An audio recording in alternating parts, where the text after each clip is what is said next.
Ad astra jusqu'à l'étoile, Ad astra poursuis ton rêve. Bonjour les amis, c'est Diana de la chaîne Diana Guidance et on se retrouve pour les énergies de la semaine du 21 au 27 août 2023. Alors, j'ai procédé au tirage en croix avec les lames majeures du tarot. Ici, l'énergie qui nous porte, ce qui nous aide, ce qui nous challenge et un conseil. Et puis on verra une carte de synthèse au milieu. Alors, l'énergie qui nous porte, c'est la carte 19, le soleil. C'est une très très belle énergie. Une énergie d'enthousiasme, d'amour, on est porté, pour moi, à l'action. C'est-à-dire que si tu es en plein dans un projet, en train de développer quelque chose, tu es vraiment plein d'enthousiasme. Et tu développes cette nouvelle chose dans ta vie, nouvelle ou qui est déjà en cours. Regarde, ce qui nous aide, c'est la lame 13, la lame qui représente la mort. La mort, c'est le changement, c'est un grand changement, c'est une mutation, c'est une révolution, c'est un changement important, hein, c'est comme une mue, pour aller vers un état de renaissance, de résurrection. Donc c'est un très très grand changement. Ce qui est rigolo, c'est que la semaine dernière, c'était l'inverse. On avait exactement ça, c'est-à-dire tu étais porté par l'énergie de ce changement qui est à l'œuvre dans ta vie, et ce qui t'aidait, c'était des super énergies avec des bonnes vibrations très hautes.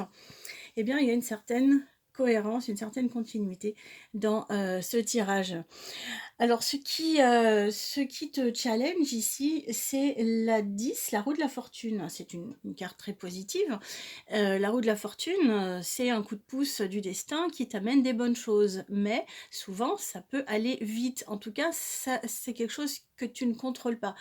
Donc le challenge, c'est que ça te fait peur. S'il y a tu mets les choses en place, mais tu avances prudemment en contrôlant. Et s'il y a des accélérations brutales, ça c'est quelque chose que tu crains. Euh, Pourtant, on te dit non, n'aie pas peur, ne crains pas. Par contre, lâche prise. Tu peux pas tout contrôler dans cette mutation, dans cette lame de modification. Moi, je vois vous voyez, un gros bateau, un gros paquebot, quelque chose qui se déplace, mais qui change de cap avec lenteur, parce qu'il y a une force d'inertie qui fait qu'on est obligé de prendre un certain temps pour virer de bord. Eh bien, c'est dans cette énergie-là que tu as peur de vagues qui risqueraient de venir bousculer ça. Donc on te dit: «Non, non, n'aie pas peur, ça marche bien, ça va aller», et si tu sens ce genre de poussée, surtout ne résiste pas. Laisse-toi porter, ça va te pousser plus loin, ça va te faire peut-être gagner du temps, ça va t'aider, tout concourt à la réussite de ton projet. Ici, la carte 5, c'est le pape en carte conseil. Alors déjà, le pape te dit que tu es protégé, que tu es béni, que tu es vu depuis le ciel et que on t'accompagne depuis là-haut, d'accord? Quelles que soient tes croyances, mais tu peux y voir tes guides, tes anges gardiens, des êtres défunts qui veillent sur toi. Enfin, il y a cette protection du ciel. L'autre message que nous donne cette carte numéro 5, regarde, les deux personnes qui écoutent le pape, là, ce sont des enfants qui sont sages et qui boivent ses paroles. Elle te dit, cette carte, n'oublie pas de rester humble, de rester à une position d'apprenant, d'apprenante, d'élève. C'est pas toi qui es en train de tout diriger, là, tu es en train de mettre en place des actions, mais c'est vraiment sur cette vague de fond qui est ton chemin de vie.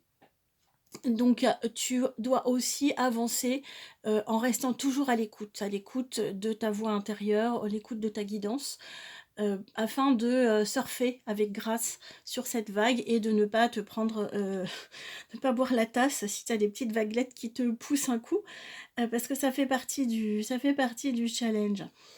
Regarde, ce qu'on a en carte de synthèse, c'est une carte que je détermine en additionnant tous les numéros. On arrive au 2. Quand on contracte au maximum, c'est le numéro 2, c'est la papesse. La papesse, elle fait joliment écho au pape. Elle aussi, elle est connectée au ciel, elle est connectée à ton destin, et dans ses mains, elle tient le grand livre des vies où tout est inscrit, elle tient les clés du futur, et elle a un voile sur les yeux. Elle sait à l'intérieur. Nous, on nous, on ne voit pas. Donc là, l'idée, c'est vraiment fais confiance. Tu es sur un chemin, tu es guidé, même si le chemin ne t'apparaît pas comme une autoroute devant tes pas. En tout cas, le chemin, il apparaît au fur et à mesure que tu marches. Et c'est pas un hasard, tu n'es pas n'importe où, tu n'es pas perdu. Tu es guidé dans ce tournant majeur dans ta vie. Donc, avance avec confiance. Connecte-toi à cette énergie de la papesse qui sait. Même si tu ne sais pas, tu peux te remettre entre les mains de ton intuition, de ta guidance et avancer de cette façon avec sérénité. Donc, eh bien, tout va bien, ça continue, ça progresse, tu es en chemin et tu te diriges vers là où tu dois aller. Donc, c'est encore un très très beau tirage pour nous accompagner cette semaine. Voilà, mais écoutez, je vous embrasse bien fort, je vous fais des bisous et je vous souhaite le meilleur. N'hésitez pas à m'écrire un petit commentaire si vous voulez partager avec les autres ce que vous vivez, vous, comme grand tournant. Et puis, on se retrouve la semaine prochaine pour un prochain tirage hebdomadaire. À très bientôt. Au revoir.